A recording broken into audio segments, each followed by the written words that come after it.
எப்படி இருந்தது உங்களோட காசி யாத்திரை எல்லாம்? சிறப்பாக இருந்தது.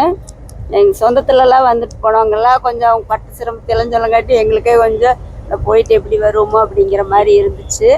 ஆனால் இப்போ இந்த ட்ரிப்பில் வந்தது ரொம்ப நல்ல ஒரு அனுபவமாக இருந்தது. ஒவ்வொரு இடத்துக்கும் போகையில் அதனுடைய சிறப்பு சொல்லி போனதுனால எங்களுக்கு வந்து அது அதனுடைய சிறப்பு தெரிஞ்சு தரிசனம் பண்ணது ரொம்ப மன திருப்தியாக இருந்துச்சு. இல்ல நேத்துலாம் என்னென்ன ப்ரோக்ராம்லாம் பண்ணியிருந்தீங்க உங்களோடது? காசி யாத்திரை எல்லாம் எப்படி இருந்தது? வந்தது 15 வருஷத்துக்கு முந்தி ஒரு தடவை வந்திருக்கேங்க காசி. அப்போ வந்ததுக்கும் இப்போ ரொம்ப டிஃப்ரென்ஸு. ஆனால் நான் இப்போ புறப்படுறதுக்கு முன்னால் நான் எங்கள் வீட்டில் சொன்னேன், எனக்கு நிறைய உடம்புல தொந்தரவு இருக்குது, நான் வந்து எல்லாத்தோடையும் வந்து மற்றவங்களுக்கு டிஸ்டர்ப் ஆகக்கூடாது, என்னால் அந்த அளவுக்கு வர முடியுமான்னு தெரியல, ரொம்ப கஷ்டம் உடம்பு அப்படின்னு நான் சொன்னேன். இல்லை நான் இருக்கிறவா 2 பேருமே போகணும்னு தான் எனக்கு ஆசை, அதனால் 2 பேரும் போகலாவான்னு கூப்பிட்டாரு. சரி போய் தான் பார்க்கலாமேன்னு வந்தேன். ஆனால் எனக்கு ரொம்ப கன்வீனியண்ட்டாக இருந்தது. ரொம்ப தேங்க்ஸ்.